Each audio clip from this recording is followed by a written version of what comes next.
Miet fl-isptar Mater Dei fl-aħħar sigħat il-priġunier Wahid Ben Ali li kien ġie rikoverat b'urġenza numru ta' ġranet ilu flimkien mar-raġel ta' 49 sena ukoll priġunier li wkoll miet fl-isptar.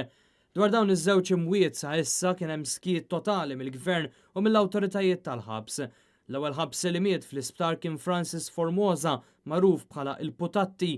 Formosa kien wieħed mid-diversi persuni li kienu ġew arrestati mill-pulizija brabta mal-assassinju tal-ġurnalista Daphne Caruana Galizia. Net News huwa infurmat li t-tieni ħabsi dak li miet is-sibt huwa t-Tuneżini li kien instabħati bid-delitt ta' 4 persuni fi 18 il-ġurnata u għalhekk kien qed jiskonta sentenza ta' omor il-ħabs.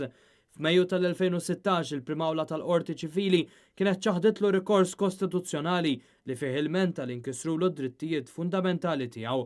Intant fl-aħħar sigħat f'Mater Dei iddaħħal priġunier barrani illi s-sibt filgħodu prova jnaħħi ruħu bidejh. Jidher li mal-indunawx seħħ il-gwardjani tal-ħabs intervjenew minnu fih. Dan ifisser li f'5 ijiem biss 3 priġunieri ippruvaw ineħħu ruħhom bidejhom. 2 minn dawn sfortunatament tilfu ħajjithom.